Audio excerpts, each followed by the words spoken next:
Welcome once again to Eye on the Tigers News. I'm Kennedy Lamb. And I'm Abby Garrett. Thanks for joining us for the news we've been following for you.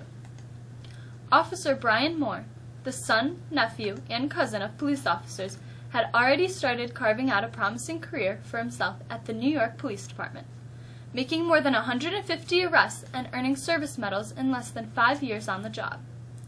That trajectory came to an end on Monday, when the 25-year-old was pronounced dead at the Queen's Hospital, 2 days after being shot in the head by a man with an extensive criminal record, including serving 5 years in prison on an attempted murder conviction.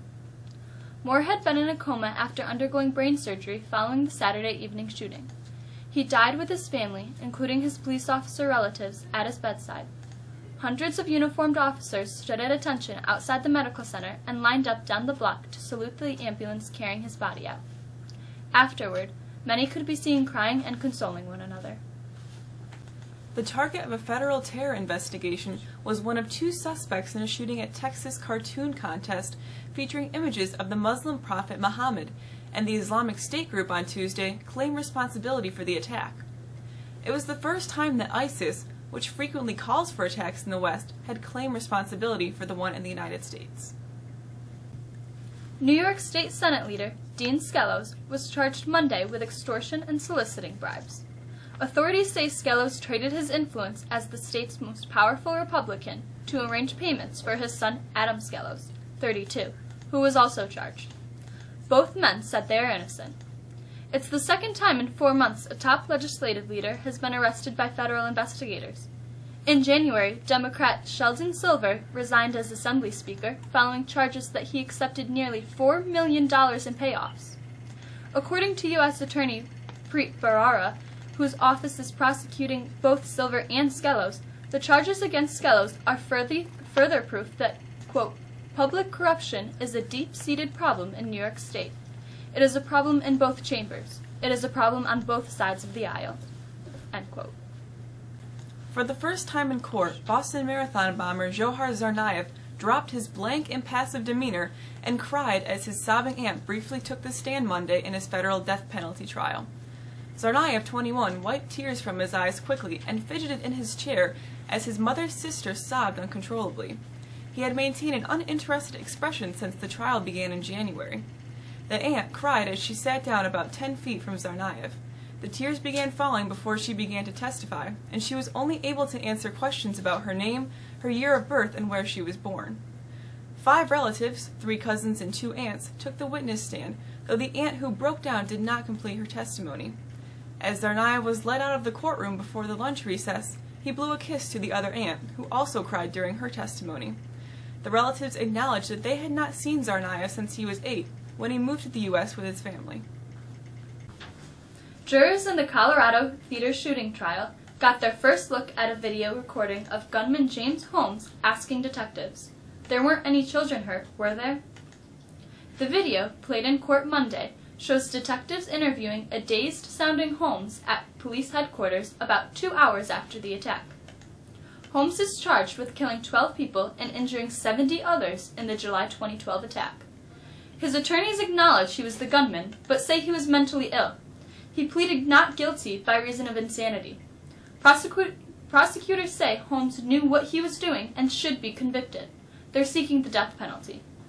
A brief clip of Holmes in the interview room had been played for jurors during opening statements on April 27th, but this was the first time his conversation with the detectives was shown in court.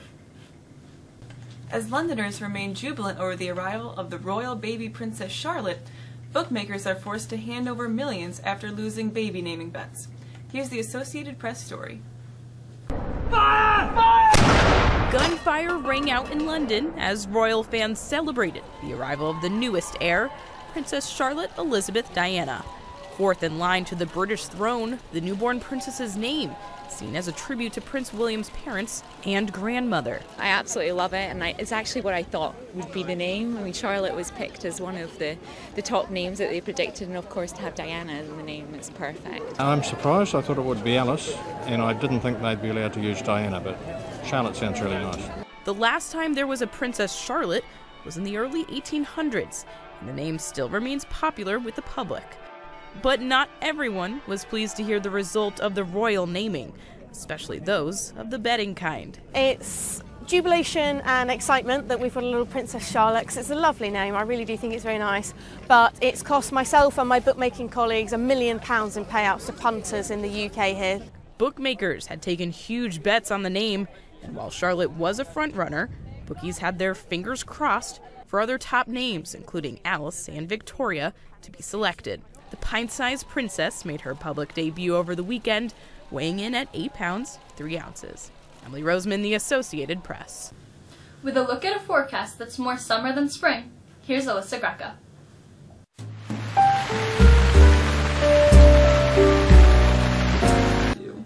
The great weather is expected to continue this week, starting with a Tuesday forecast that will feature more clouds than sun. But with temperatures nearing 70, it will still be nice to be outside. The sun becomes more prominent both Wednesday and Thursday. Wednesday we'll see temperatures approach the mid-70s and even a little warmer on Thursday. Now, on Friday, we'll see temperatures really take off. Sunshine and a few clouds and temperatures in the mid-80s will make us forget that we were in the low 40s just a few weeks ago. Warmer temperatures look like they'll remain for the weekend, but there is data that suggests some changes coming and that could spark some showers and even a few thunderstorms. That's the forecast. I'm Alyssa. With the news and sports, we bring in Mr. Charbonneau.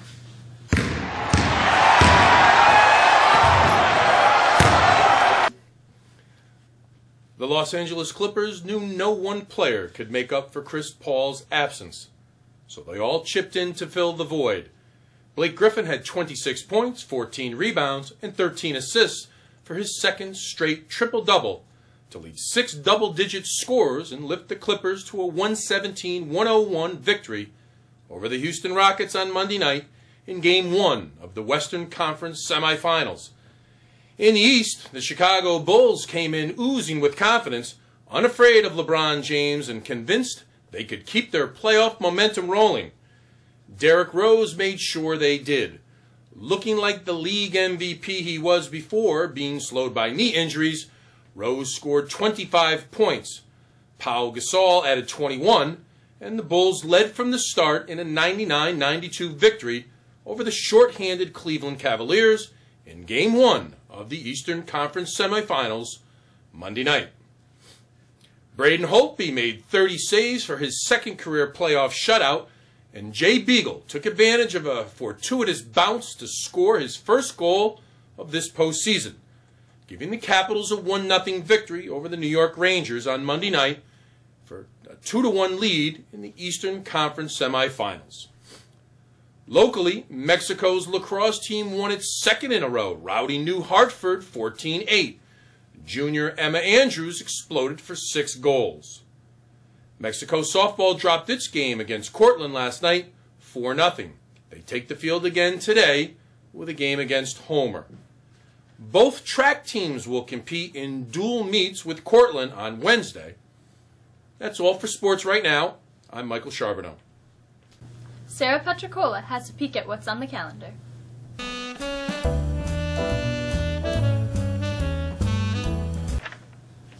The Senior Dinner Dance tickets are now on sale. The price is $45 per person, which includes admission, viewing of selected animals at the zoo, and a buffet-style dinner.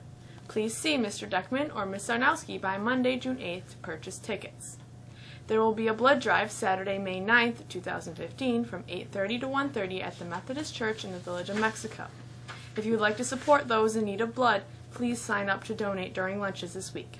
You must have parental permission if you are 16, but any student that is 17 or older is free to donate. You will receive 5 hours of community service for your donation. Please see Mr. Deckman with any questions. The class of 2016 is proud to announce the Junior Prom Grand March. The Grand March is a pre-prom celebration that will take place on Saturday, May 16th, beginning at 4:30 p.m. in the Mexico High School Gymnasium. The coronation of this year's Junior Prom Court will take place. Tickets for the Grand March are now on sale. Tickets are $2 pre-sale and $3 at the door. And with our history lesson, here's Svenja.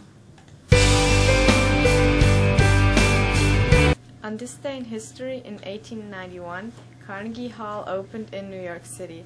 In 1893, panic hit the New York Stock Exchange by year's end. The country was in throes of a severe depression. In 1925, John T. Scopes was arrested in Tennessee for teaching Darwin's theory of evolution. In 1955, West Germany became a sovereign state. In 1981, Irish Republican Army hunger striker Bobby Sands died in prison in Northern Ireland on his 66th day without food. In 1961, astronaut Alan B. Shepard Jr. became America's first space traveler as he made a 15-minute suborbital flight in a capsule launched from Cape Canaveral, Florida.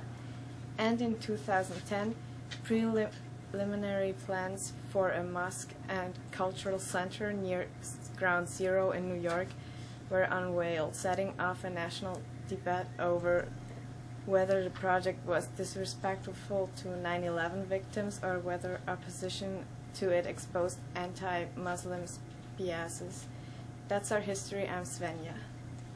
Thanks for being with us. For the staff of Eye on the Tigers News, I'm Kennedy Lamb. And I'm Abby Garrett. Have a great day.